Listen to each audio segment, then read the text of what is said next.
The Meg, aka Megalodon, roamed the oceans long after dinosaurs were wiped out by the Great Meteorite. It was one of the largest and most dangerous hunters that have ever lived on Earth, as well as the biggest shark. But then, about 3.6 million years ago, the last of its kind disappeared from our planet, leaving only huge teeth for modern archaeologists to keep finding. There are a few theories about why it could have happened, but scientists might have found the true reason.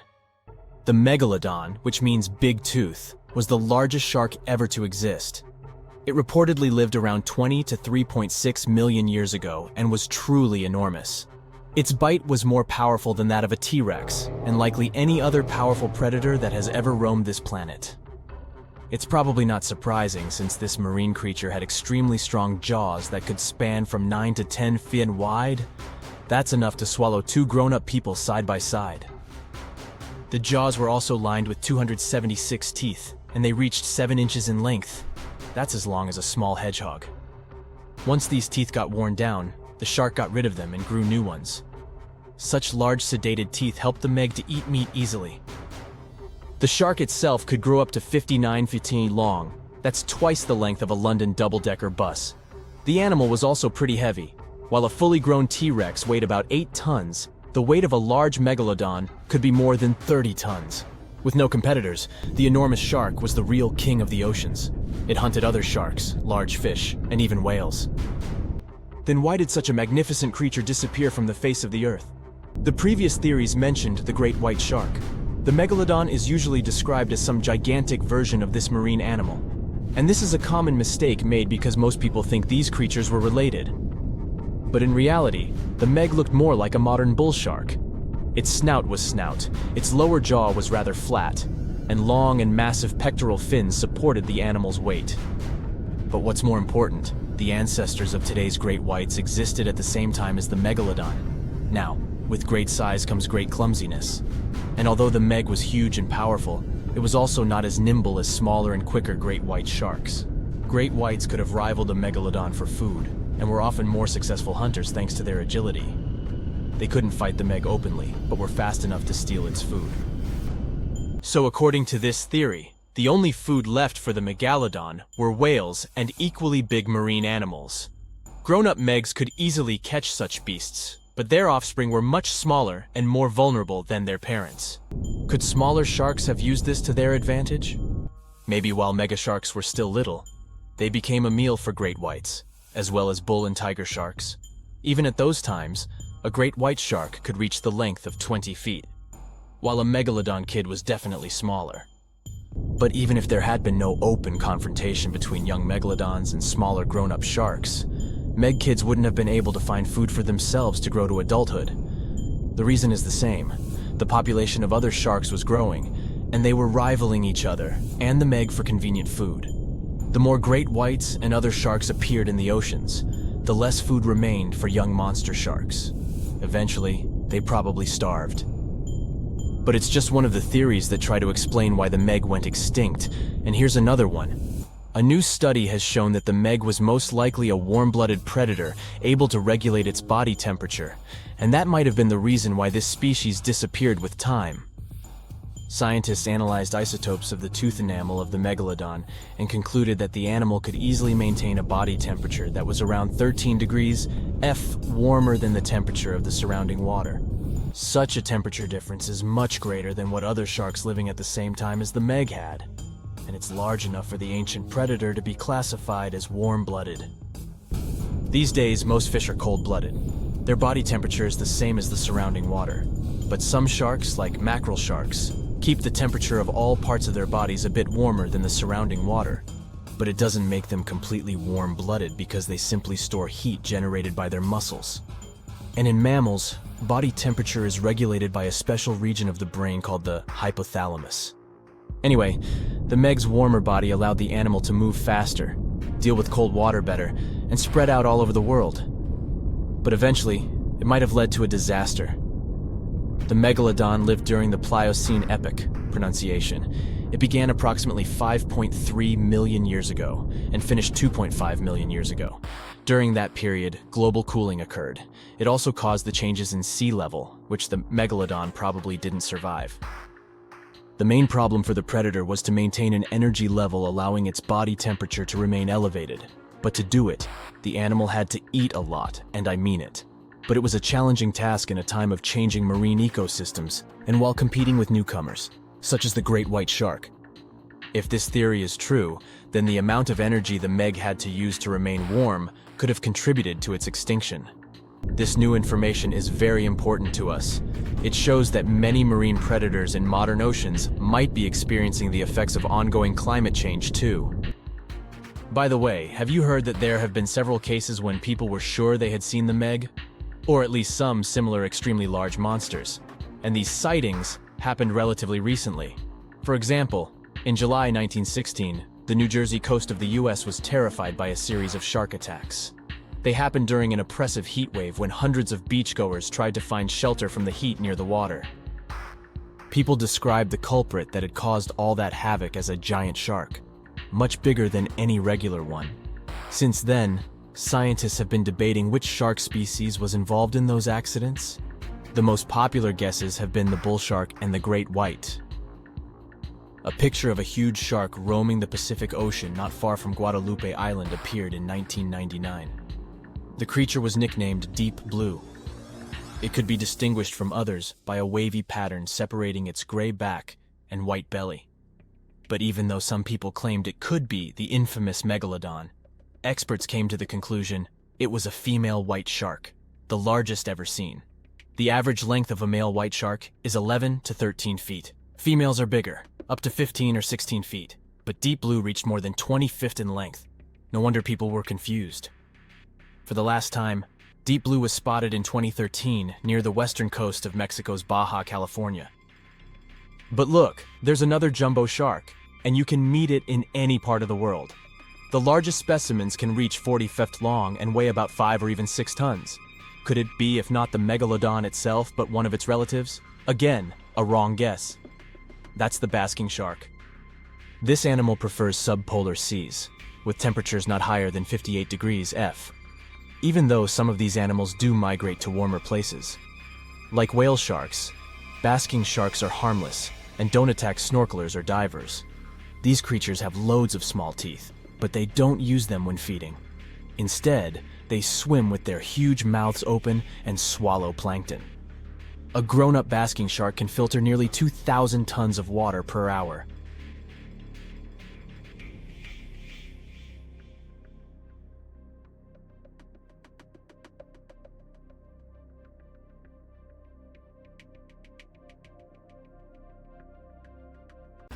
The water is bubbling under the fishing boat as if something is coming up out of the water.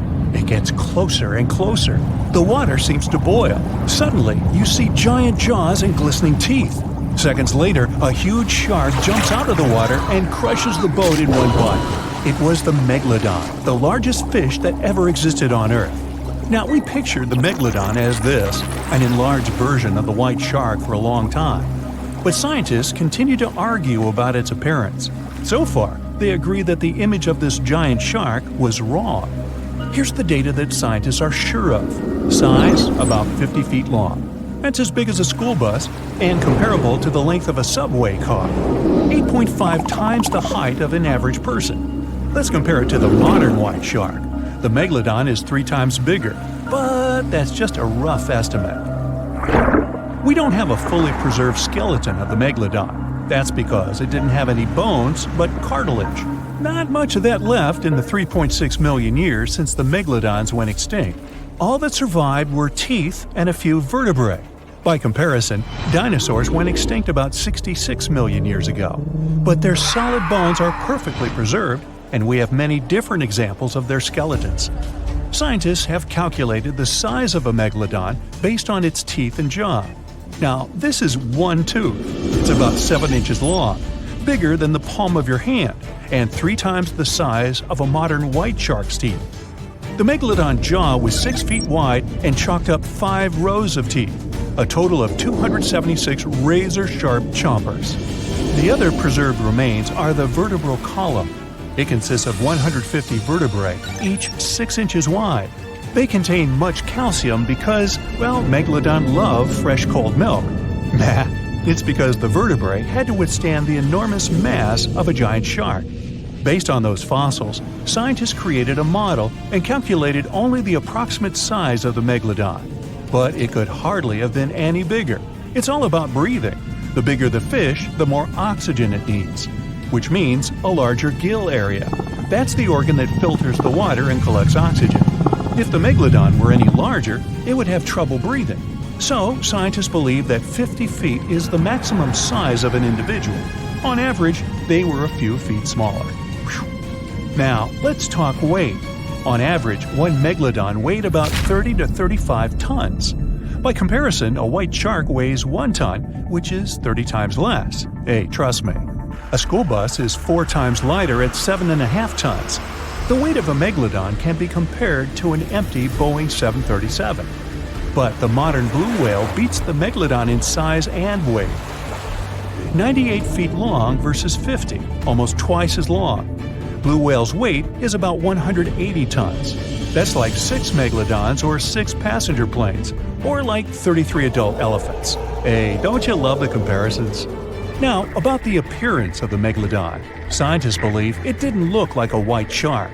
The Megalodon belongs to a different fish family and most likely looked like a giant sand tiger shark.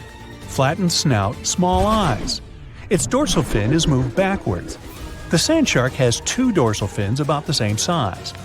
The coloration is light brown with a white belly and may have had brown-red spots like a sand shark all over its body.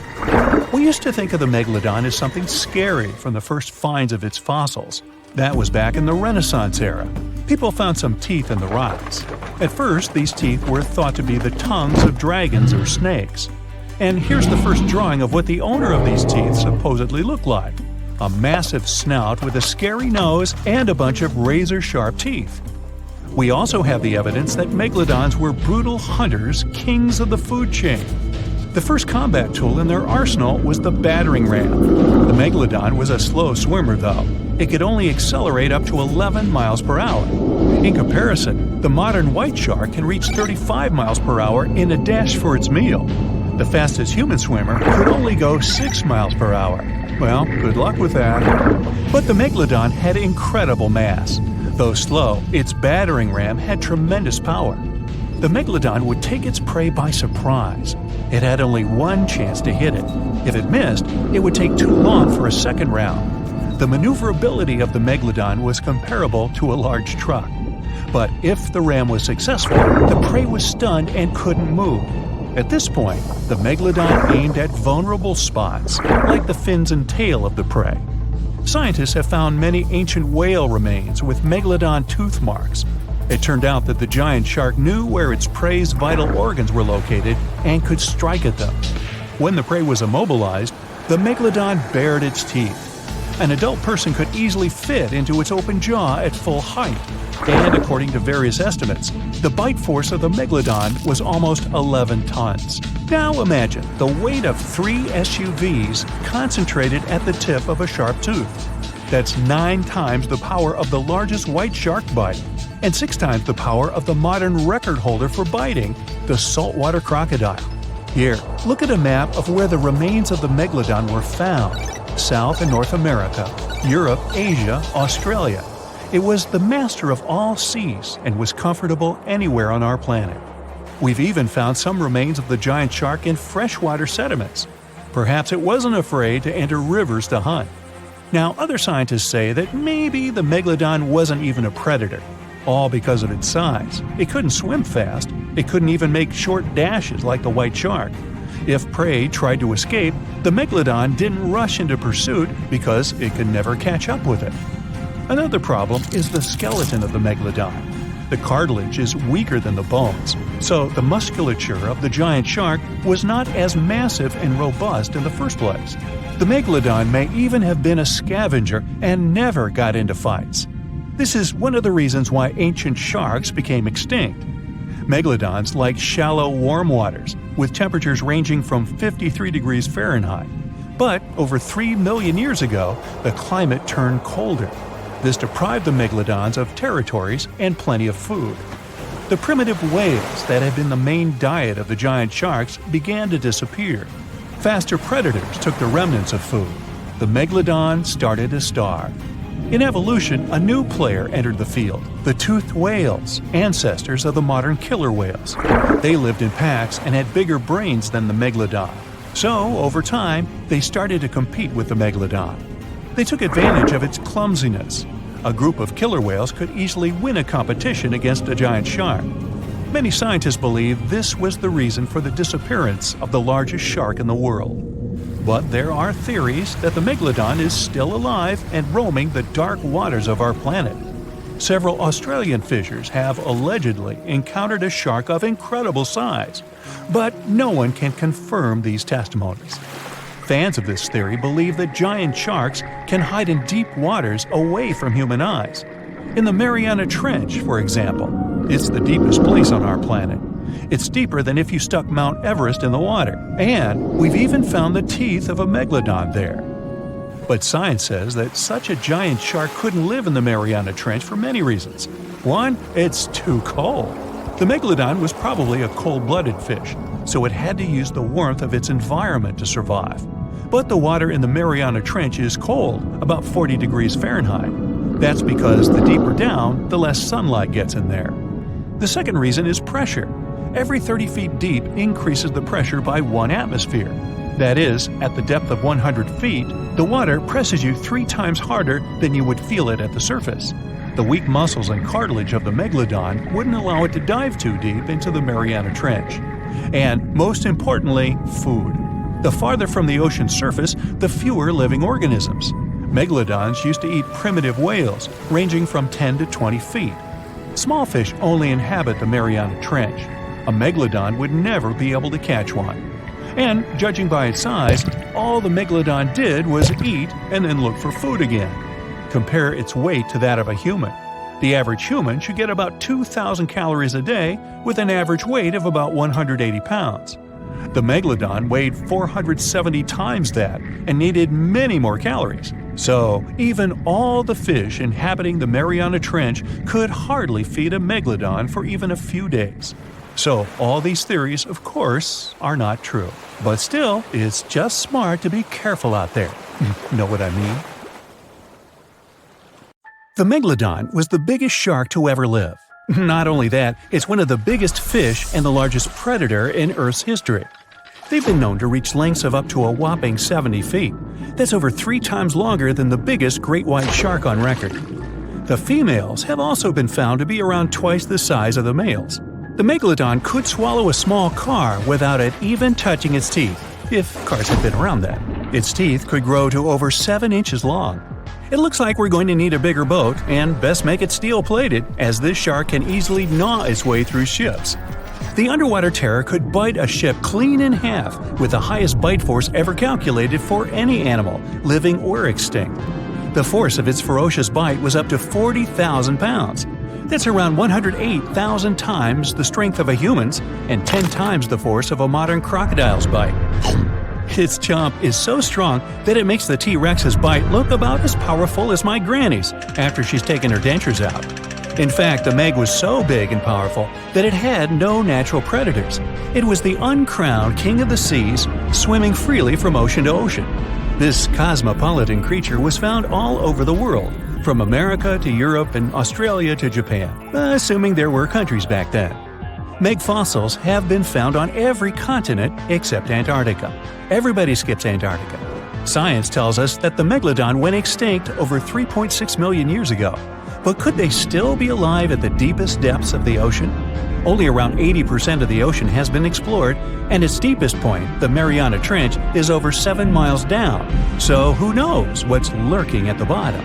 If you did manage to make it down, it is unlikely that you'll run into a Meg, though. The sharks, like us, preferred warmer coastal waters. Deep ocean living would be too cold for the beasts, and food would be scarce. Their entire bodies would also have to evolve to avoid being squished by the enormous water pressure down there. It's unlikely they're still around, but not impossible. Some good news, if you do run into one, is that the shark is pretty unlikely to eat you. You are way too small a meal for the Megalodon, even if you have a couple of friends with you. This guy eats whales that are over 50 feet long. If you're having a beach party, though, it's a different story.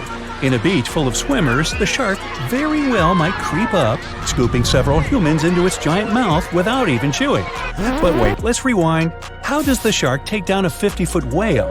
It first bites off its fins, making the whale unable to swim away. It then casually munches it down piece by piece.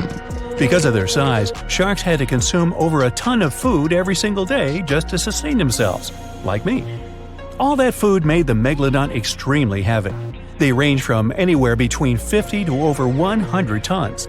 For context, that's around the same as 7 to 16 adult male African elephants. To fit all this food in, their jaws had to open pretty wide. A Megalodon's jaw could span 9 by 11 feet wide.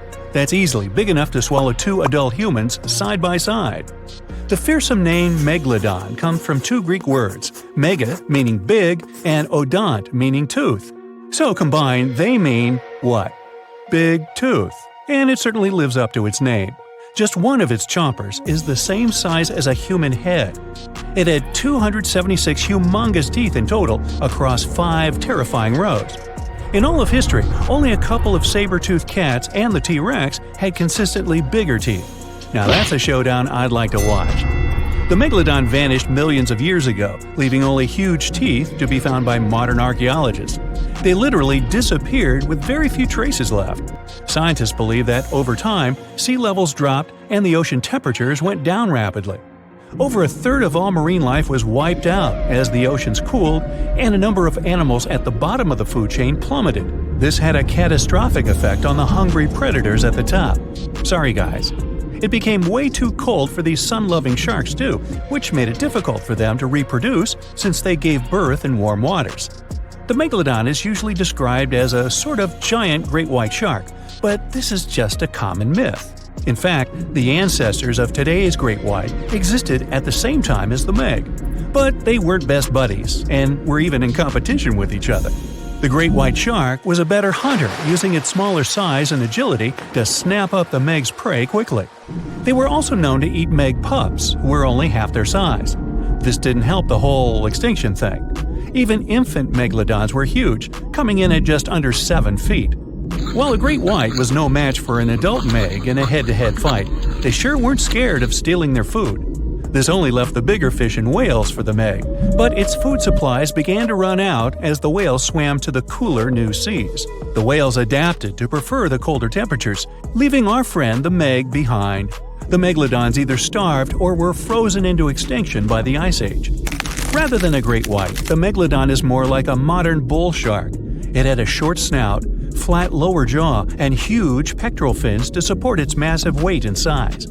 As scary as they are, these sharks were actually caring family guys.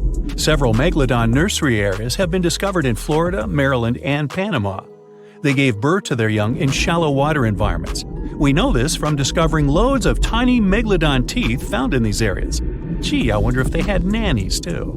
But how come there are so many Megalodon teeth out there for us to analyze? Well, due to their messy, aggressive eating habits, sharks regularly lose their teeth. They lose a set of teeth every 1 to 2 weeks. That's 40,000 teeth in a lifetime. They must rake in a fortune from the tooth fairy. Because of this, their teeth were continuously raining down to the ocean floor.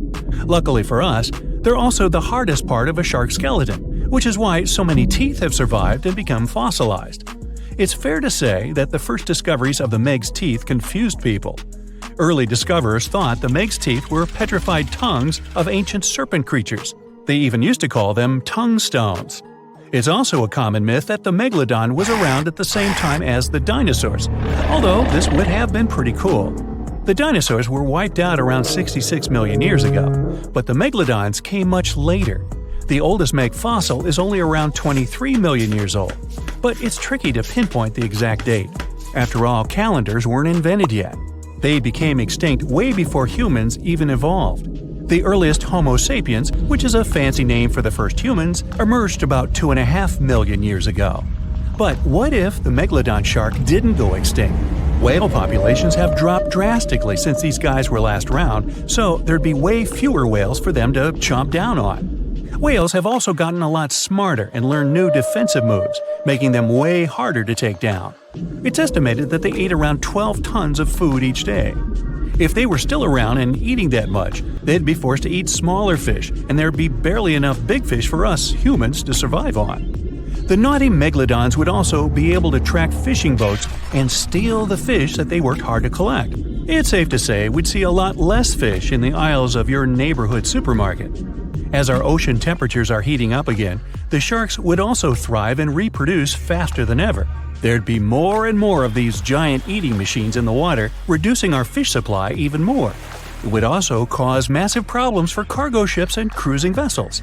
Imagine coming into contact with one of these bad boys while you're sunbathing on the deck. Even beachgoers would be hard hit. Megalodons give birth in shallow waters, so many of our favorite beaches would quickly become dangerous shark nursing grounds. Hey, where did that beach volleyball game go? They were playing just a moment ago. The largest and most ferocious predator to ever haunt the oceans, the Megalodon shark, dominated the seas for centuries before becoming extinct millions of years ago. However, scientists managed to discover very few remnants of the giant shark. Everything we know about the great sea beast we've learned thanks to fossils of its giant teeth, which are just about the size of the average human hand. Scientists estimated the size of the prehistoric shark using calculations based on the measurement of the length of a megalodon tooth. On average, the size of a megalodon shark was 33 feet long. The largest of the species could reach up to 58 feet long. However, these megasharks may have been even bigger than we ever thought.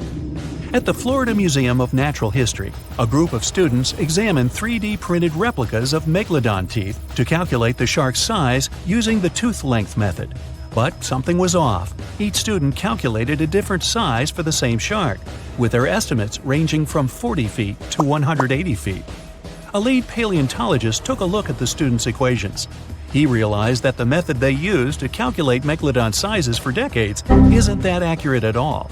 So they invented a new method to calculate the megalodon size based on the width of the megalodon tooth instead of its length. It turned out that the average megalodon would be around 65 feet long. It's almost double the size scientists previously thought, and would mean that the average megalodon is the length of 2 school buses. A megalodon skeleton has never been discovered. Shark skeletons are made mostly of cartilage, meaning that they decompose quickly. Luckily, sharks continuously shed and regrow teeth throughout their lives. One shark can go through 40,000 teeth in a single lifetime. Scientists have managed to study different types of shark species based on their teeth alone. The Megalodon shark had around 276 teeth. When they fell out, these teeth landed in seabed, where they stayed for millions of years, fossilizing. Scientists found those teeth, and they're the only real record we have of the Megalodon's existence. The word Megalodon means giant tooth. Its tooth is around 7 inches long. For comparison, the largest tooth of a great white shark is only 3 inches long. To find a bigger set of choppers, you'd have to go back 65 million years to find the great Tyrannosaurus rex, whose teeth measured a whopping 12 inches. Megalodon teeth have been discovered all over the world. It means that, unlike other marine animals of its time, the Megalodon was intercontinental. Even today, most sharks and marine animals tend to stick to one sea or ocean. The Megalodon shark swam freely around the world, moving between tropical and subtropical waters. Megalodon teeth have been found in every continent apart from the freezing cold waters of Antarctica. When a megalodon makes a starring appearance in a movie or TV show, it's portrayed to look like a giant version of a great white shark. Scientists previously believed that the megalodon and the great white shark both descended from one common ancestor. Still, it's not true. In fact, it's more likely that the megalodon was the arch-enemy of the great white shark's ancestor, the broad-toothed mako shark. That means Megalodon wouldn't have looked so similar to the great white after all. In reality, the Megalodon would have a shorter nose than the great white, along with longer pectoral fins to give the giant shark a stockier and more threatening build. Not only was the Megalodon the largest shark in the world, but it was also one of the biggest fish ever to exist. An apex predator of this size would have needed a huge diet to keep it moving. The Megalodon would have eaten 2,500 pounds of food every day. The Megalodon diet consisted of larger species of fish, dolphins, and even other species of sharks. Ancient fossilized whale bones with cut marks of Megalodon teeth have been discovered. It means megalodons weren't intimidated by the size and tried to feast on the giant whales of the past. Scientists have used computer simulations to try and work out the hunting style of the ancient shark. Using this technology, scientists have discovered that the megalodon's attack style was very different from that of modern-day sharks. Modern sharks dive straight for their prey's most vulnerable spot, for example, the soft underbelly of a seal. The megalodon's teeth were uniquely suited to biting through tougher areas of cartilage. So, evidence suggests that a megalodon would first chew the tougher fins of their prey, rendering them unable to swim away before launching into their final attack. The mouth of a megalodon was around 10 feet wide and 9 feet tall, large enough for you to swim into without touching any teeth. However, we don't recommend that. Their mouths were so large a megalodon could swallow a small car without even having to bite down on it. Research teams from Australia and the US collaborated to work out the biting power of the megalodon using computer simulations. The results were terrifying. While the modern great white shark has the biting power of 1.8 tons of force, the megalodon could easily chomp down on its prey with a biting power of 18.2 tons. The bite of the megalodon would easily be able to cut through steel and overpower any other predator in the ocean. Scientists believe that the megalodon has the most powerful bite of any creature that has ever existed. The megalodon's bite would easily overpower the T-Rex, which has a biting force of 6 tons. Mysteriously, no one knows exactly when or how the megalodon went extinct. However, several theories are floating around as to how this could be the case. The megalodon had become extinct by the end of the Pliocene, which was a phase of global cooling that spanned over 5 million years and ended over 2.6 million years ago. New evidence suggests that the last megalodon lived at least 3.6 million years ago, right in the middle of the Pliocene era. Another theory claims that these megasharks disappeared because of the changing Earth temperatures occurring during the Pliocene. As the Earth cooled down, the tropical waters of the world's oceans plummeted to colder temperatures. Scientists believe that this led to the extinction of a third of all large marine animals, meaning that the megalodon's food source took a massive hit. Without much prey left to hunt, the megalodon inevitably went extinct. Megalodon sharks would give birth to their pups in waters close to the shore. The shallow coastal waters provided a perfect nursery for the newborn sharks, keeping them distant from the larger predators that lurked in the open waters. As ice formed around the Earth's poles and sea levels dropped, these pupping grounds were destroyed. The megalodon pups would have had no choice but to swim in the deep ocean waters, making them more vulnerable to dangerous predators. A new theory suggests that the explosion of a star, called a supernova, could be responsible for the extinction of the megalodon. Around 2.6 million years ago, a supernova over 150 light-years away from Earth lit up the prehistoric sky and lingered there for months.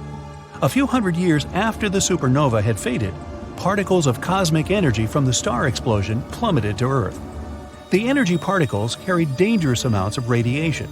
Researchers believe that this radiation could cause the mass extinction of many marine animals, including the megalodon. Radiation from the particles extended hundreds of yards down into the ocean and was more dangerous for bigger creatures than for smaller ones.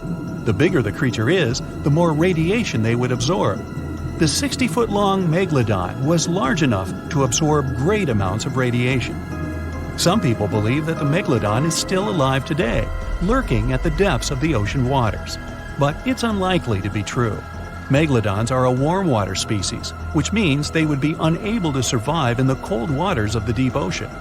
Most of the Megalodon's potential prey live in shallower waters, meaning there would be very little for the Megalodon to eat at a deep sea level. Simply put, if there were an animal as big as the Megalodon still living today, we would have spotted it by now. It was the largest fish our Earth had ever seen, and its bite was strong enough to crush a car. The largest of its teeth found was the length of a remote control.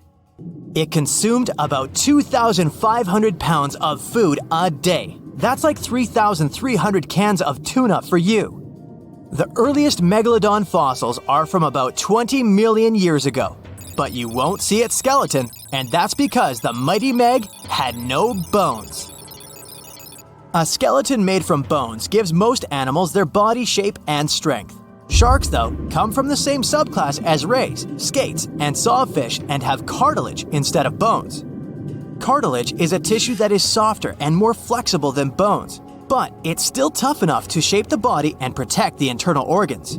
Some areas are more flexible, since cartilage is weaker, and some, like the shark's head, are much tougher thanks to calcified cartilage. Their snouts, though, are made of really soft and flexible cartilage to work like a bumper in case of a collision with some dangers. Who knows if they'd be able to do all this with a heavy skeleton? Plus, cartilage makes their jaws more flexible, and they can open their mouths much wider than they would with a jaw made of bone. Our hero, Meg, was no exception, and it had the strongest bite of all living creatures, which was also made possible by a skeleton made of cartilage.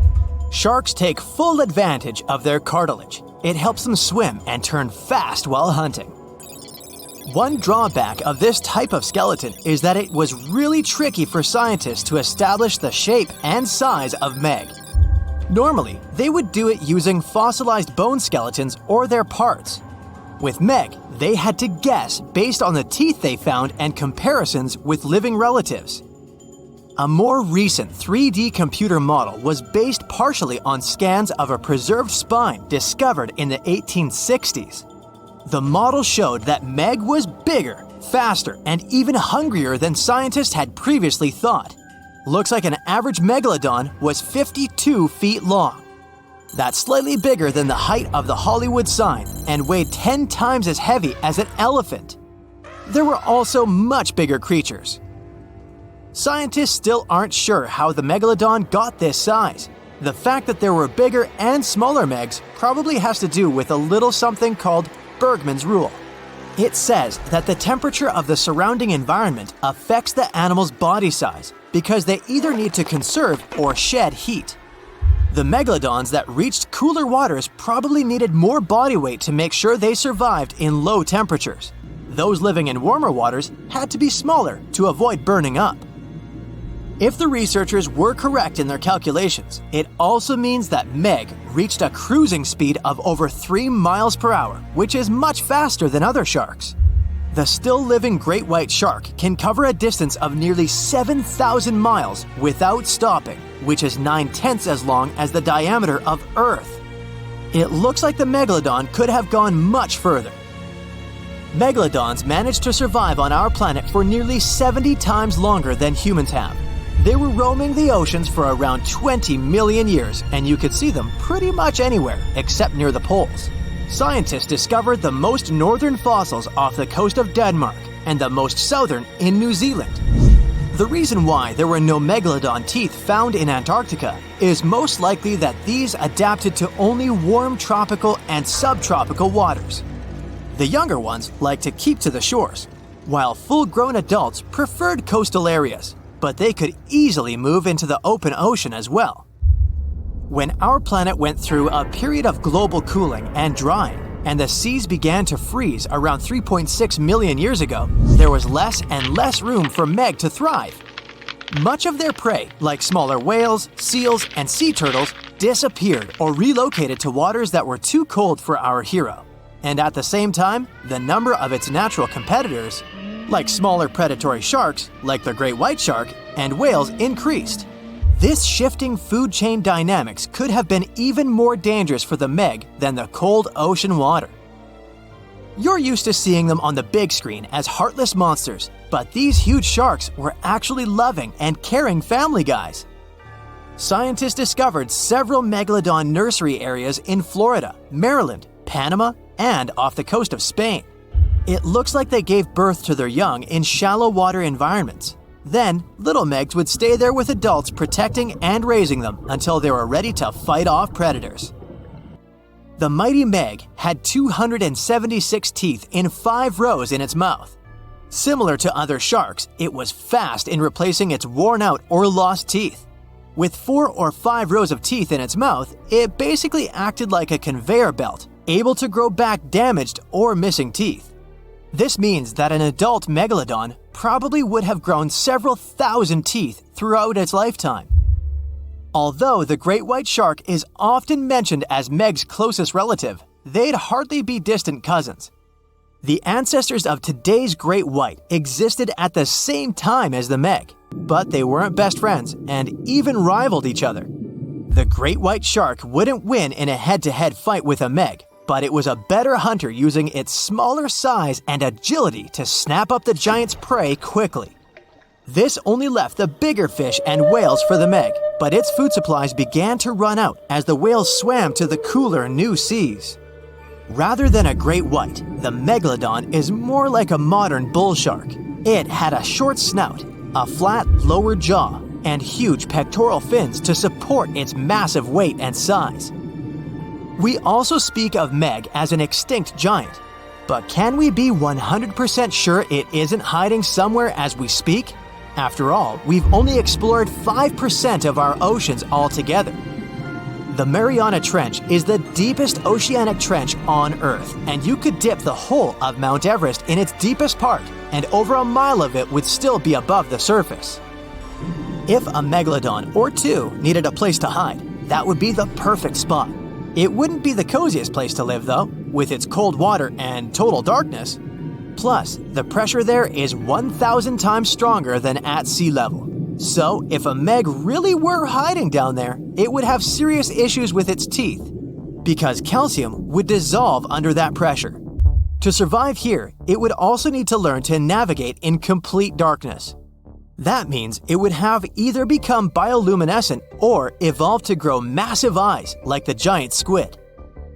If the Meg were still around and true to its dietary choices, it would have to eat smaller fish, and that would be a problem for us humans. Especially those of us who love fish, that is. And the ocean isn't cooling down these days. The Megalodon would love its temperature and would thrive and reproduce faster than ever. Those giants would create some massive problems for cargo ships and cruising vessels. In case you're now scared at the thought of meeting a Megalodon, relax. Most scientists don't think it's possible because of our hero's size. Most foods that Megalodons like to eat live in shallow ocean areas and not in the deep, deep sea. Meg would need to come up for dinner every now and then, and it's kinda hard to miss a creature this big. They're both giant prehistoric creatures to us, but the Megalodons and the dinosaurs never actually coexisted. The dinosaurs probably died out about 66 million years ago. Megalodons seem to have appeared a bit later. What's the scariest predator under the ocean? The crocodile? I don't think so. Loch Ness Monster? Please, it never existed. How about the Kronosaurus? Well, it is extinct, but you might be onto something. Let's take a look at what it'd be like if these creatures were still around today. First things first, what on earth was it? The Kronosaurus was a marine carnivore that lived in the cool, high-latitude Eromanga Sea. It covered vast areas of inland Australia between 90 and 120 million years ago, during the early Cretaceous period. Near-complete fossils of the creature were also found near Colombia, which is a country that has a noted connection to prehistoric reptiles and turtles. This fact makes it extremely possible that the monster I'm about to describe existed worldwide. You might have heard saurus and thought, oh, it's a dinosaur. But these were actually reptiles. They were the largest member of the Pleosauroidea family, referred to as plesiosaurs. Fossil evidence suggests they weighed over 20,000 pounds and were roughly 30 feet in length. Just to put that in perspective, the longest crocodile ever measured was a saltwater crocodile by the name of Lolong from the Philippines. It was 20 feet in length and weighed just under 2,500 pounds. And that's still 10 feet shorter and incredibly lighter than the average Kronosaurus, making the crocodile seem like nothing more than a glorified goldfish in comparison. Despite its terrifying length, the most physically daunting feature of the Kronosaurus was its head. Its skull was about 8 feet long, which was actually proportionally large given the size of its body length. Anything that was unfortunate enough to end up inside the Kronosaurus's mouth may have been given false hope. After all, the teeth of the beast weren't actually that sharp. On second thought, I take that back. I wouldn't feel confident around a toothless snake, let alone being inside the mouth of this monster. But it's true that the Kronosaurus's teeth weren't sharp. especially when compared to other carnivorous reptiles, such as crocodiles and alligators. The teeth of this prehistoric sea creature were instead conical. This means that they were cone-like in shape. Unfortunately, this lack of sharpness didn't make them less dangerous. The teeth were enormous and could be up to 12 inches long from the crown tips to the bottom of the roots. This obviously meant that the Kronosaurus had an extremely powerful bite. It was estimated to be up to 30,000 newtons, which is almost twice as powerful as the bite of a large saltwater crocodile. Because of the bluntness of their teeth, they weren't suited for twisting their prey once in their grasp, but the size and shape of the teeth made them perfect for simple open and shut biting. They would have had no problem crushing hard objects such as the toughest of shells any sea turtle could offer. Just like crocodiles, the Kronosaurus is believed to have had a short neck. This may have been an adaptation to allow the beast to successfully catch small, evasive animals. Their body, in general, was fusiform and streamlined. This means it was narrowed at both ends and had very little resistance to the flow of water. The Kronosaurus was also equipped with 4 paddle-like limbs. The hind limbs were larger than the front ones. They could span approximately 7 feet in diameter. All in all, this set the Kronosaurus up to effortlessly propel itself through the waters and be an ultimate predator. Predator X, if you will? That's the name that was given to the fossil of a creature discovered near Svalbard, a Norwegian island group, in 2009. The fossil was identified as a 50-foot-long, 100,000-pound monster with a bite force of 33,000 pounds per square inch. This might be the highest bite force of any known animal. Although Predator X is yet to be classified as any specific type of animal, it was definitely a plesiosaur like the Kronosaurus. And even if it wasn't Predator X, the Kronosaurus was still most definitely a ferocious titan when it roamed Earth's oceans. The Kronosaurus actually got its name from the Greek mythological figure of Cronus, the father of Zeus. Cronus was viewed as a titan from a generation of super powerful beings. So what was it that the Kronosaurus, this terrifying monster, actually feasted on to satisfy its appetite?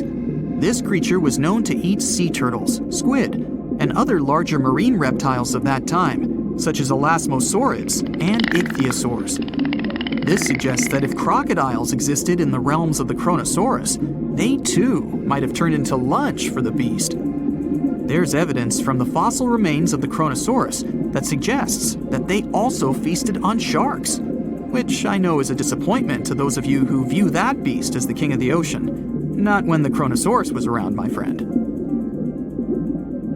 In any case, grounding all kinds of food into small pieces to help digest them would have been difficult without small teeth.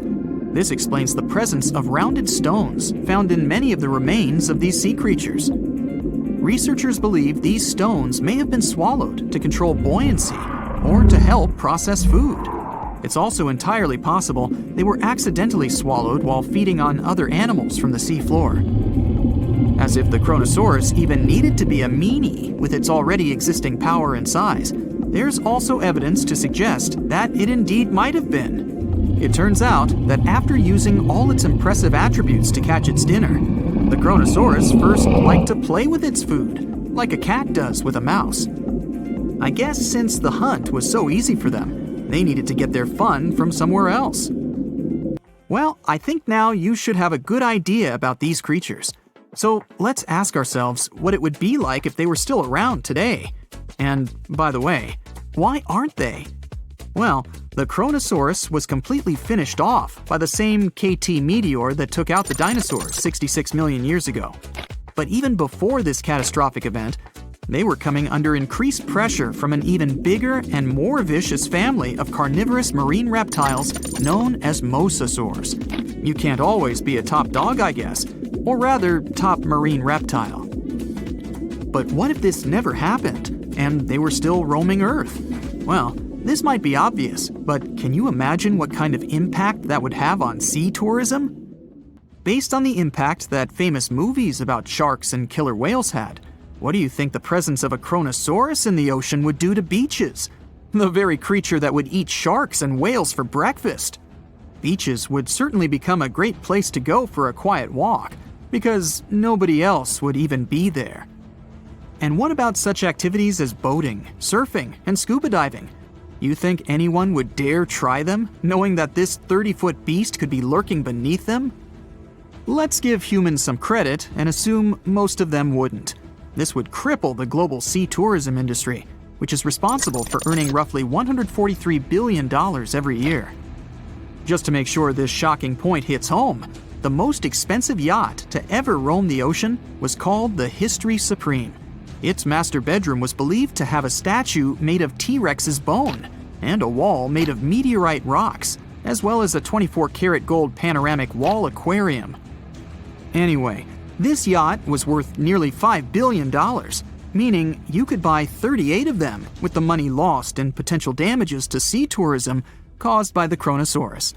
I'm sure that the yacht's owner was happy the beast never made an appearance in their luxurious aquarium.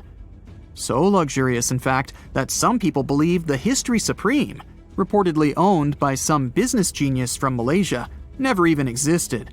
Rumor has it that it was simply an elaborate hoax fabricated by the supposed designer. Anyway, I don't think the trouble would just stop there. People could actually be in serious danger, regardless of being near the ocean or not. No, I'm not about to tell you that this thing would grow legs, adapt to living on land, and start picking us off one by one. At least, I hope not. I'm just going to point out the damage that the Kronosaurus would inflict through its devastating impact on sea trade. In America, ocean transit accounts for 76% of national trade. On top of this, more than 100 vital pharmaceutical products originate in the sea. I'll also state the obvious and point out that the ocean is a huge food source for us humans. The presence of the Kronosaurus could have a great impact on our relationship with the ocean, something we usually take for granted. The Megalodon shark roamed the oceans, scaring and chewing everything to pieces long after the dinosaurs were wiped out by the great meteorite. We know that it was the largest and most dangerous hunter that ever lived, as well as the biggest shark. It was the king of all seas, swimming freely between most parts of the ocean. But then, about 2.5 million years ago, the last of its kind disappeared from Earth forever, leaving only huge teeth to be found by modern archaeologists. And it could be because of the great white sharks. The Megalodon is usually described as a sort of gigantic version of this marine animal. This is a common misconception people make because these creatures were thought to be related. In fact, the Meg looked more like a modern bull shark. It had a short snout, a flat lower jaw, and long and massive pectoral fins that supported its weight. And what's more important, the ancestors of today's great whites existed at the same time as the Megalodon.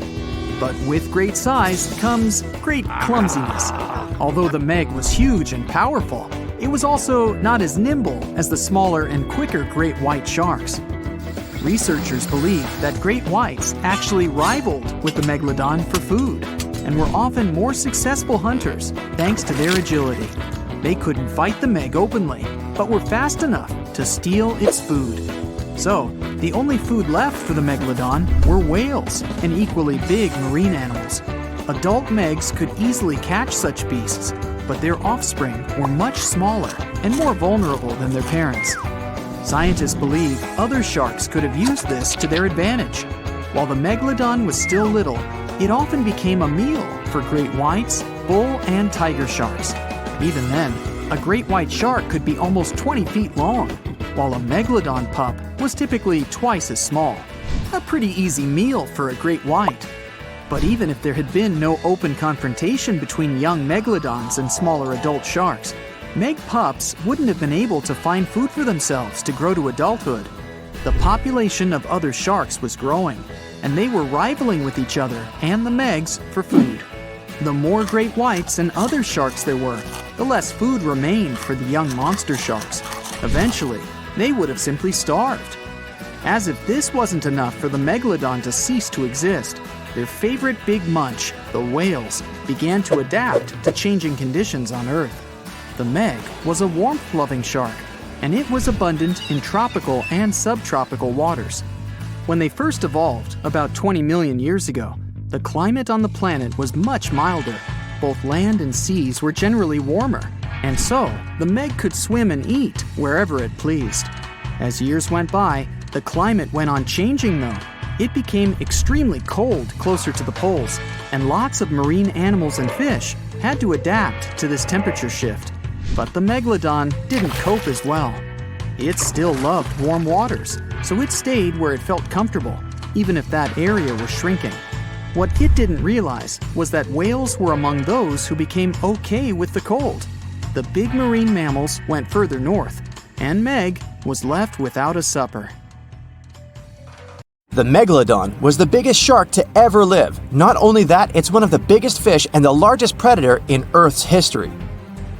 Over 3 times longer than the biggest great white shark on record, the females have also been found to be twice the size of the males. The Megalodon could swallow a small car without even touching its teeth, if cars had been around then. In fact, the Meg was so big and powerful that it had no natural predators. It was the uncrowned king of the seas, swimming freely from ocean to ocean. This cosmopolitan creature was found all over the world, from America to Europe and Australia and Japan, assuming there were countries back then. Meg fossils have been found on every continent except Antarctica. Everybody skips Antarctica. Science tells us that the Megalodon went extinct over 3.6 million years ago, but could they still be alive at the deepest depths of the ocean? The fearsome name, Megalodon, comes from 2 Greek words, megas, meaning big, and odont, meaning tooth.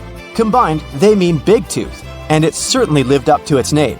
Just one of its chompers is the same size as a human head. It had 276 humongous teeth in total, across 5 terrifying rows. In all of history, only a couple of saber-toothed cats and the T-Rex had consistently bigger teeth. Now that's a showdown I'd like to watch. The Megalodon vanished millions of years ago, leaving only huge teeth to be found by modern archaeologists. Only around 80% of the ocean has been explored, so who knows what's lurking at the bottom. If you did manage to make it down, it's unlikely that you'll run into Meg though. The sharks, like us, preferred warm coastal waters. Deep ocean living would be too cold for the beasts, and food would be scarce. Their entire bodies would also have to evolve to avoid being squished by the enormous water pressure down there. It's unlikely that they're still around, but not impossible. Now, about the appearance of the Megalodon. Scientists believe it didn't look like a great white shark. The Megalodon belongs to a different fish family and most likely looked like a giant sand tiger shark. Flattened snout, small eyes. Its dorsal fin moved backward. The sand shark has 2 dorsal fins about the same size. The coloration is light brown with a white belly. It may have had brown-red spots like a sand shark all over its body. We used to think of the Megalodon as something scary from the first finds of its fossils. That was back in the Renaissance era. People found some teeth in the rocks. At first, these teeth were thought to be the tongues of dragons or snakes. And here is the first drawing of what the owner of these teeth supposedly looked like. A massive snout with a scary nose and a bunch of razor-sharp teeth. The Megalodon is usually described as a sort of giant great white shark, but this is just a common myth. In fact, the ancestors of today's great white existed at the same time as the Meg. But they weren't the best buddies and were even in competition with each other. The great white shark was a better hunter, using its smaller size and agility to snap up Meg's prey quickly. They were also known to eat Meg pups, who were only half their size. This didn't help the whole extinction thing. We also have evidence that Megalodons were brutal hunters, kings of the food chain. The first combat tool in their arsenal was the battering ram. The Megalodon would take its prey by surprise. It had only one chance to hit it. If it missed, it would take too long for a second round. The maneuverability of the Megalodon was comparable to a large truck. While a great white was no match for an adult Meg in a head-to-head fight, they sure weren't scared of stealing their food. This only left the bigger fish and whales for the Meg. But its food supplies began to run out as the whales swam to the cooler new seas. The whales adapted to prefer the colder temperatures, leaving our friend the Meg behind. The megalodons either starved or were frozen into extinction by the Ice Age. Rather than a great white, the megalodon is more like a modern bull shark. It had a short snout, a flat lower jaw, and huge pectoral fins to support its massive weight and size. As scary as they are, these sharks were actually caring family guys.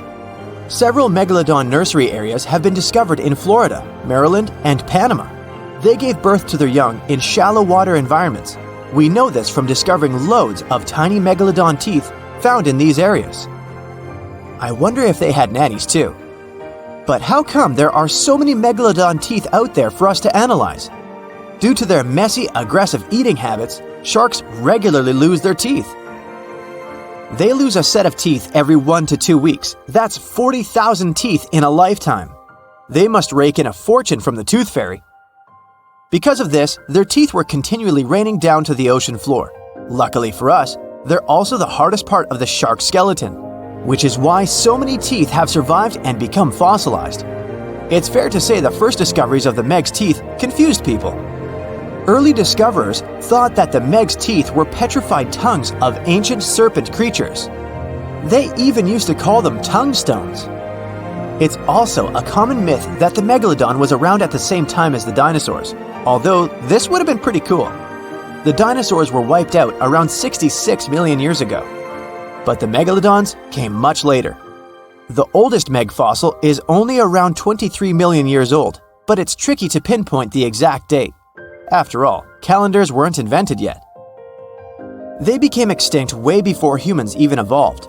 The earliest Homo sapiens, which is a fancy name for the first humans, emerged about 2.5 million years ago. But what if the megalodon shark didn't go extinct? Whale populations have dropped drastically since these guys were last around, so there'd be way fewer whales for them to chomp down on. Whales have also gotten a lot smarter and learned new defensive moves, making them way harder to take down. It's estimated that they ate around 12 tons of food each day. The Kraken is a colossal squid, a legendary sea monster, the biggest hunk of calamari you ever saw. And if this monster had existed, the world would have changed beyond recognition. The Kraken has powerful tentacles, solid muscles with suckers at the end. They're impossible to escape. The Kraken can break a ship in half, or just pull it down into the depths. But the worst thing about the Kraken is its size. According to old sailors' stories, its size is almost 10 soccer fields. Hey, maybe the Kraken could play soccer. The Kraken legends said the monster was so giant that sailors mistook it for a small island. In past centuries, it would have been impossible to defeat such a beast. If the Kraken existed in reality, it might have had offspring. Yeah. In all the world's oceans, there would be giant monsters that could sink any ship. It's unlikely that the Kraken would have competitors in its habitat, so its population would grow strongly. Since the Kraken is enormous, it would need a lot of food, so the population of other large sea animals would fall significantly. Blue whales, great white sharks, other giant squids, all the big sea creatures would be endangered.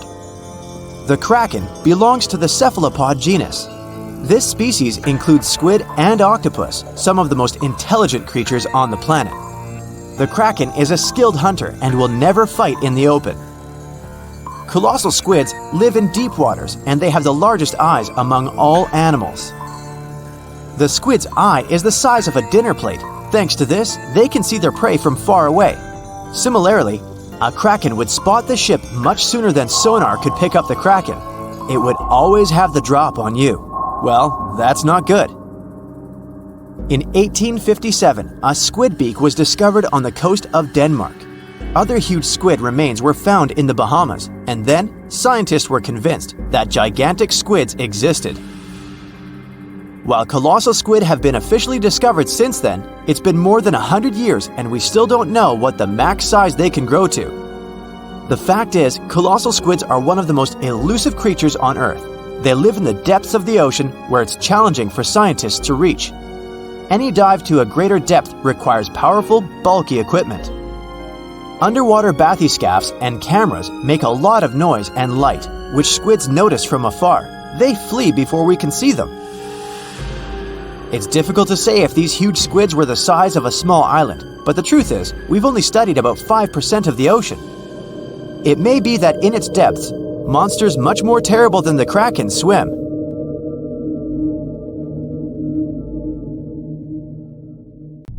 It was one of the biggest creatures ever to roam the Earth. It was longer than your average school bus and could easily weigh more than 10 elephants combined. But where did it live? How did it end up having this size? And most importantly, why is it extinct nowadays? Let's find out. The Megalodon was the largest predator ever known in our planet's history. In terms of its location, the Megalodon lived practically in all waters on our globe, except near the poles. The reason why there were no Megalodon teeth found in Antarctica is probably that the gigantic creature adapted to only warm tropical and subtropical waters. The younger ones liked to keep to the shores, while full-grown adults preferred coastal areas, but they could easily move into the open ocean as well. How do we know the Megalodon was so widely spread? We can only presume, based on the fact that they discovered the most northern fossils off the coast of Denmark and the most southern in New Zealand. The discussion of how the Megalodon got this size is still open in the scientific community. They recently found out that not all the specimens from this fascinating species reach the same huge size.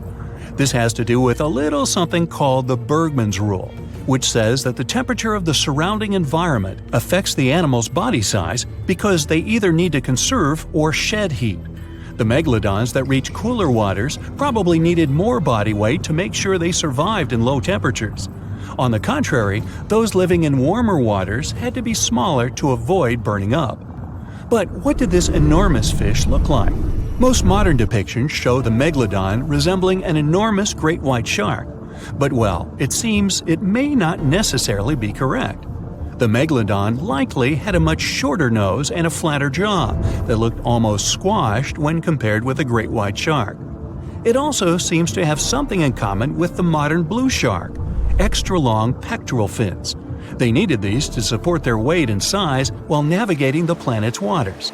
Lastly, the lady megalodons, seem to have been about twice as large as the gentlemen.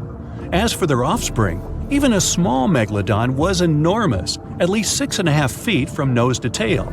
How do we know that? Because specialists have stumbled upon megalodon nursery habitats in Panama, Maryland, the Canary Islands, and Florida. Even the piles of used diapers were enormous. Nah, not really. Surely the scariest aspect of the megalodon's looks was its mouth. I mean, think about it. Megalodon had whales for dinner, so it obviously needed to open its mouth wide enough. Scientists have estimated that its jaw would span a mind-boggling size, 9 by 11 feet wide. Just to paint you a better picture, that means it could have easily gulped down 2 adult people side by side. Wait, which 2 adults? Those impressive jaws also feature 276 teeth. Based on modern reconstructions of the force of its bite, it looks like it may have been one of the most, if not the most, powerful animals of prey ever to exist. For comparison, humans can have a bite force of around 1,300 newtons. Today, great white sharks have been estimated to be able to bite down with a force of over 18,000 newtons. The megalodon tops all the records, with an estimated power of bite up to 10 times greater than that. It could basically crush a car with very little effort. Its teeth were also pretty amazing. Similar to sharks, the megalodon was fast in replacing its broken or worn teeth. With 4 or 5 rows of teeth in its mouth, it basically acted like a conveyor belt, growing back damaged or missing teeth within about 48 hours. This means that an adult megalodon probably would have grown several thousand teeth throughout its lifetime. It was nice of them to do that, though, since it's probably one of the reasons why megalodon teeth are so common in fossil records, and we're able to study them properly. To maintain its impressive physique, the megalodon had to eat somewhere around 2,500 pounds of food per day. Can't wrap your head around that? Well, it was the equivalent of 1¼ cows per day to survive. It's like if you had to eat 3,300 cans of tuna every day. I've used the word megalodon a lot, but have I mentioned where it comes from? When translated from Greek, it means giant tooth. Ah, those clever Greeks. However, this giant shark's full scientific name is a bit more complicated: Carcharocles megalodon. But are these gigantic predators actually extinct? We tend to believe so, but let's be honest for a second. We've come to know more about the surface of Mars than the depths of our oceans. Like, we've only explored 15% of our oceans altogether. Who knows what may be lying out there in the deep? Maybe some ancient predators? The Mariana Trench is the deepest oceanic trench on Earth. The Challenger Deep, its deepest part, is so deep that you could dip the whole of Mount Everest in there and it would still be over a mile above the surface. That's deep. If a megalodon or two ever needed a place to crash, that would be a discreet enough location. However, the Mariana Trench is not a particularly comfy place to be in. Because it's cold and steeped in total darkness and all. The temperatures here are around 36 degrees Fahrenheit all year round. And to top it all off, the pressure is 1,000 times stronger than at sea level. So it's safe to assume that if any megalodon is hiding in here, its teeth and bones might not be looking so good. Because of the intense pressure here in the Mariana Trench, proteins and calcium start to dissolve and disintegrate. That's why, for example, the Haddell snailfish, the deepest dwelling fish we've discovered, has evolved to feature flexible cartilage instead of bones. To survive here, the megalodon would also need to learn to navigate in complete darkness. That means they would have to either become luminescent or evolve to grow massive eyes like the giant squid. While it may sound like an intriguing and good idea for a movie script, most scientists don't think it's possible. Why? Well, most of them say it's because of the megalodon's size. Most foods that megalodons like to eat live in shallow ocean areas and not in the deep, deep sea. Specialists believe that if these animals were actually still roaming our waters, there's no way we wouldn't know about it. They would need to come up for dinner every now and then, right? Their food is also the most likely cause of why the megalodon is not alive anymore. While some specialists believe the megalodon became extinct because of a drop in the ocean water temperature, most scientists suggested that the shifting food chain dynamics may have been more to blame. Why? Because at some point, there was less and less of its primary food source, baleen whales, and at the same time, the numbers of its natural competitors, like smaller predatory sharks like the great white shark and whales, increased.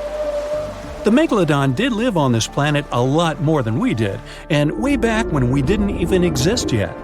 They were here for nearly 70 times longer than we, modern humans, have, inhabiting the oceans for around 20 million years. Homo sapiens appeared around 300,000 years ago. The megalodon managed to survive for so long mostly because of its unbeatable size. I mean, they can make a meal out of almost everything in the sea at the time. We may think about both of them as prehistoric creatures, but the megalodons and the dinosaurs never coexisted on Earth. The dinosaurs probably died out about 66 million years ago. Megalodons seem to have appeared a bit later. That's because the oldest megalodon fossils we have yet discovered are from the Miocene epoch, which began 23 million years ago. So long, Meg. The giant shark that terrorized the oceans some 20 million years ago. For 13 million years, this 60-ton beast dominated the warm waters of our planet. Though, some believe that the Meg still lives in the most remote and deepest parts of the ocean. It's a hot summer day. It seems only logical to go for a swim in the sea. You're floating on your back, completely relaxed. Your eyes are closed. Your breath is even. Water's pleasantly cool around your body. A light breeze touches your face. You feel calm enough to doze off. Suddenly, something bumps into your leg. Yanked out of your half-slumber, you begin to flail until you're face to face with the invisible danger. Luckily, all you spot is a couple of easily recognizable fins and cute smiley snouts. Phew, just dolphins. Guess you're lucky to meet them in the wild. These amazing creatures are so close, you can touch them. You've heard people say dolphins' skin feels rubbery, but to your mind, it's more like the inner part of a hard-boiled egg. One of the animals is so close to you that its salty smell fills your nostrils. You know, though, that dolphins don't have sweat glands. It means they don't sweat and are pretty much odorless. The smell you sense comes from the water they swim in. the largest and most ferocious predator to ever haunt the oceans, the Megalodon shark dominated the seas for centuries before coming extinct millions of years ago. However, scientists managed to discover very few remnants of the giant shark. Everything we know about the great beast we've learned thanks to fossils of its giant teeth, which are just about the size of the average human hand. A megalodon skeleton has never been discovered. Shark skeletons are made mostly of cartilage, meaning that they decompose quickly. Luckily, sharks continuously shed and regrow teeth throughout their lives. One shark can go through 40,000 teeth in a single lifetime. Scientists have managed to study different types of shark species based on their teeth alone. The Megalodon shark had around 276 teeth. When they fell out, those teeth landed in the seabed where they stayed for millions of years, fossilizing. Scientists found those teeth, and they're the only real record we have of the Megalodon's existence. Megalodon teeth have been discovered all over the world. It means that unlike other marine animals of its time, the Megalodon was intercontinental. Even today, most sharks and marine animals tend to stick to one sea or ocean. The Megalodon shark swam freely around the world, moving between tropical and subtropical waters. Megalodon teeth have been found in every continent apart from the freezing cold waters of Antarctica.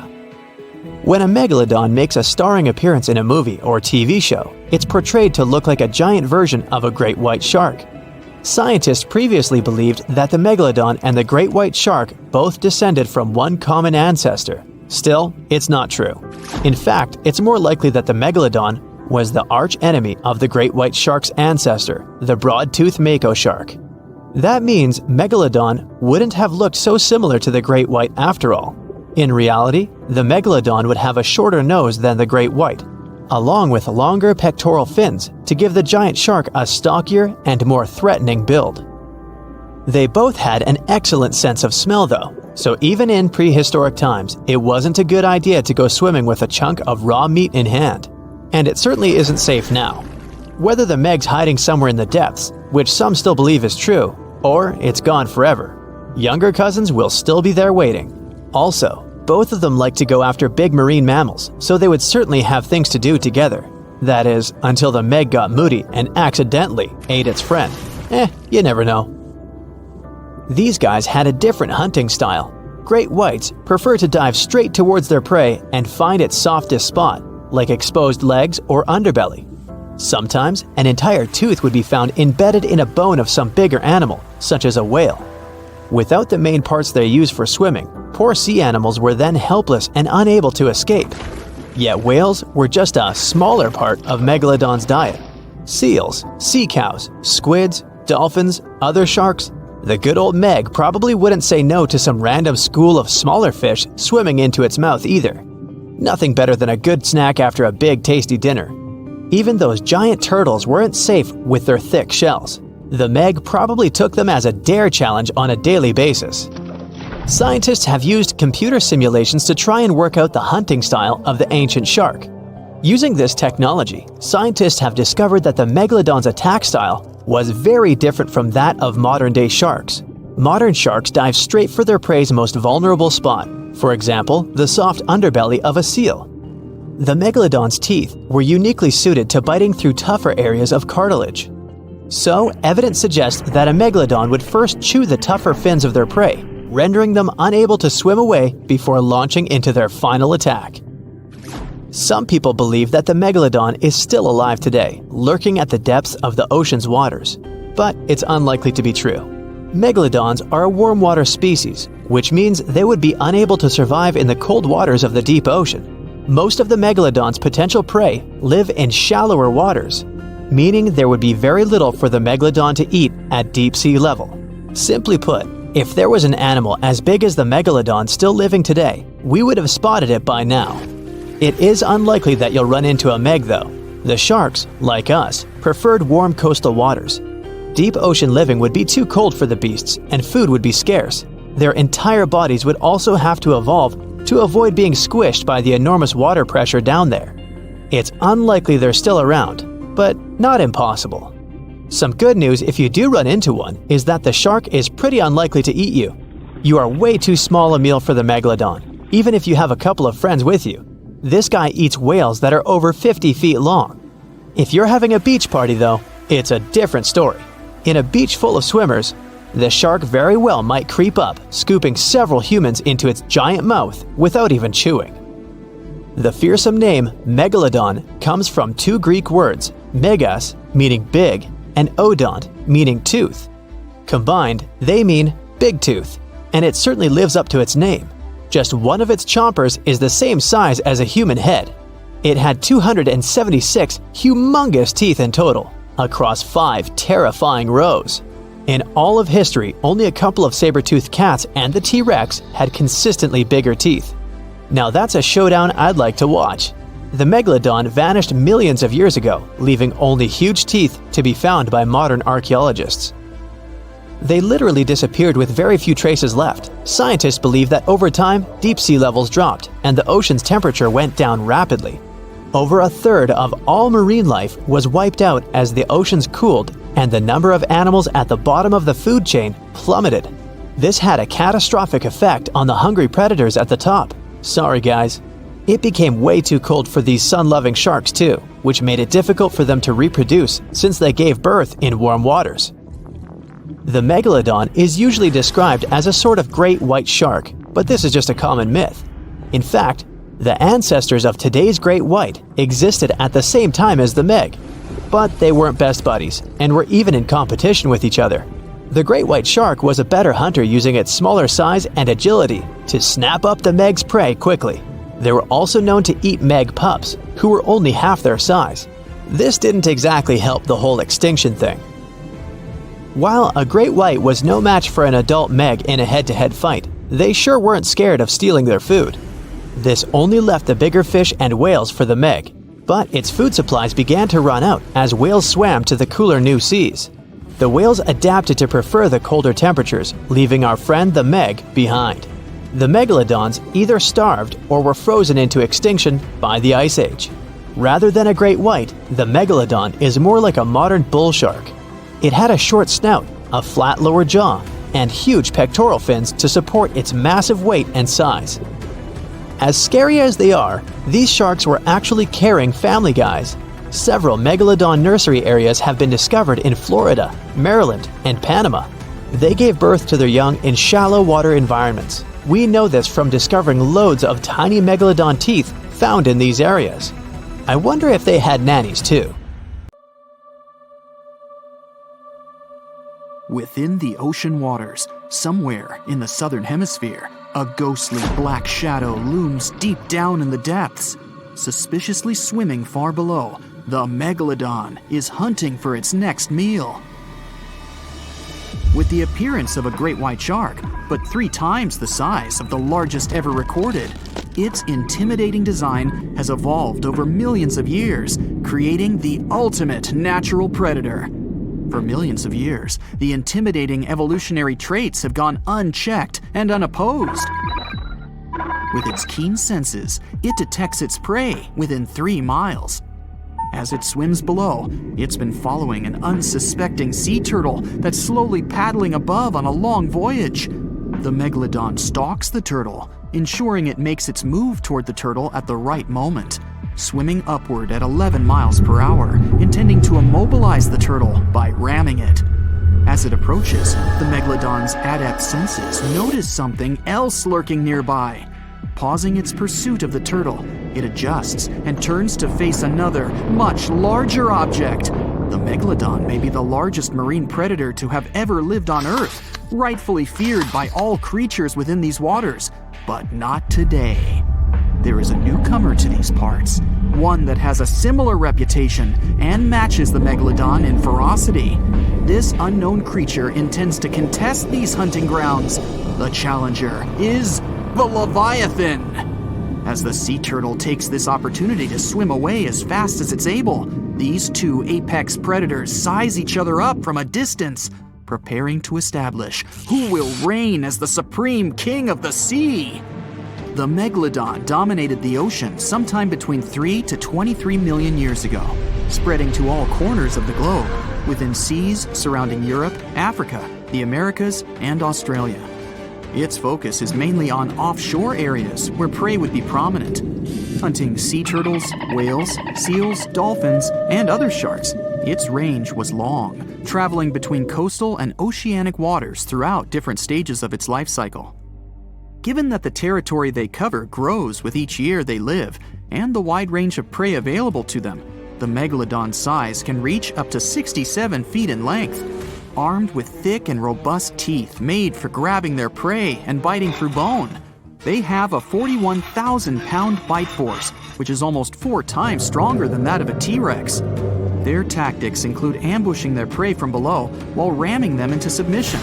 With larger prey, they aim to disable them by biting at the fins, and once immobilized, biting through their chest. Their jaw is made up of around 276 frightening serrated edged teeth that are 7 inches long and jagged at the sides. The megalodon's competitor, the Leviathan, is armed with 22 large teeth of its own that come in various sizes, some up to 12 inches long. All are capable of piercing through its target. Excluding tusks in comparison, these are among the largest teeth that have ever existed on any known animal. Although it hasn't reached an overall equivalent size to the megalodon, its length is equally impressive, as it's capable of growing as large as 57 feet long. Mainly living within the southern hemisphere, they've only been around for a short while, existing from 9 to 10 million years ago. Although it hunts similar prey to the megalodon, it has a different strategic method of hunting, chasing its prey, tiring it out to the point of exhaustion, and then finishing it off by ramming it with its head and then biting it. It also has a more adaptive trait in its arsenal, its much larger brain. Being a warm-blooded mammal, it possesses superior intelligence, ensuring quicker thinking, with the ability to change its tactics at crucial moments. The megalodon acts on sheer instinct, and that has worked consistently for the past few million years. But will it work now? Although there are millions of years of difference between when these two behemoths existed and patrolled the seas, they shared a short period of time in history. But when they did overlap one another's territory, they created some of the most epic conflicts that have ever been had on Earth. This megalodon's turf has never been in contention until now. As the Leviathan approaches, observing the much larger megalodon, it's hesitant to make the first move, as generally, anything that it has come across before attempts to escape immediately, causing a chase to begin. The megalodon, however, never flees. The megalodon's instincts ensure it will act overconfident, and, as expected, it makes the first move. It swims at full speed, gliding through the water, aiming to ram the Leviathan. The Leviathan has no other choice but to do the same, rather than turning to flee and leaving itself unprotected. The two aquatic giants slice through the water on their way to meet fin to fin. The megalodon is puzzled that its foe is not turning tail to swim away, but it continues, as it has no reason to doubt victory from this tried and true tactic that has never failed before. As the megalodon approaches, it quickly turns to swim downward. It's faster and more agile than its opponent. It maneuvers below, gaining some distance. The Leviathan moves much slower and is unable to turn in time as the megalodon veers upward and rams it on its soft underbelly, attempting to force it into submission. There is little effect due to its size, and the Leviathan continues to turn, but it's far too slow as it attempts to bite with a desperate hope to grasp its attacker with its powerful jaws. The megalodon easily swims away from its toothy trap, quickly retaliating by taking aim at the tail and fins, chipping away at little pieces as it bites, then quickly retreats, continuing this routine over and over, trying to disable the Leviathan's defenses. This tactic is effective, but it's taxing on the megalodon as it's running out of energy. Still, it pushes hard to try and finish the hunt, using all the energy at its disposal, expecting that the struggle will not go on much longer. The Leviathan is outmatched. The speed of its combatant is far superior, and the constant chipping away at the fins and tail is becoming too costly. Upon realizing its abilities are surpassed and that it's helpless to resist the constant array of attacks, it attempts to swim away, maneuvering as it flees, desperately trying to obtain some distance from its aggressor. The Megalodon follows the Leviathan during its attempted escape, realizing this is a prime opportunity to finish the job. The Leviathan swipes its large tail as it swims, trying to repel any further attacks from the Megalodon. It hits the Megalodon and stops it in its path with every advance. As the Leviathan continues to swim away, it sustains energy with ease. The Megalodon, on the other hand, is quickly running out. The Leviathan's strategy is working as it continues to swim at a relaxed pace. The Megalodon eventually runs out of energy, unable to continue at the same pace, but its instinctual arrogance won't let go.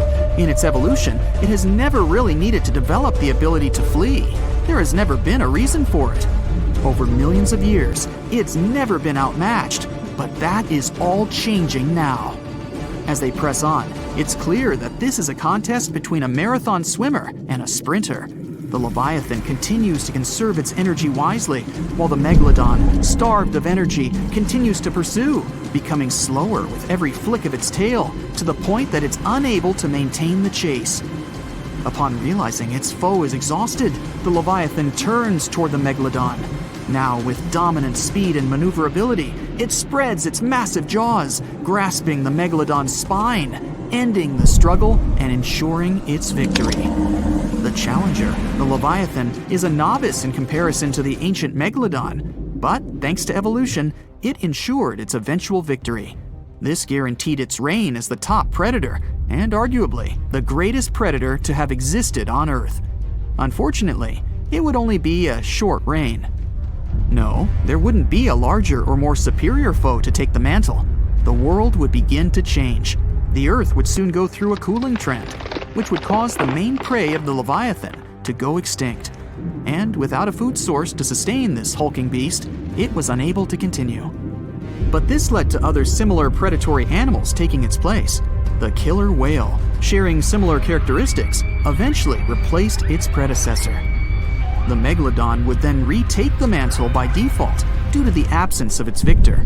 Continuing with its prior successful strategy and broader food source, it ensured its prolonged survival. But as the seas cooled even further and became much shallower worldwide, it became more difficult for the Megalodon to reproduce. The suitable shallow areas that were necessary for nurseries quickly disappeared, and without these, the Megalodon too eventually went extinct. And just like its former opponent, other smaller sharks were able to adapt to these changes in the shallower waters, ensuring a more diverse pool of predators to dominate the seas.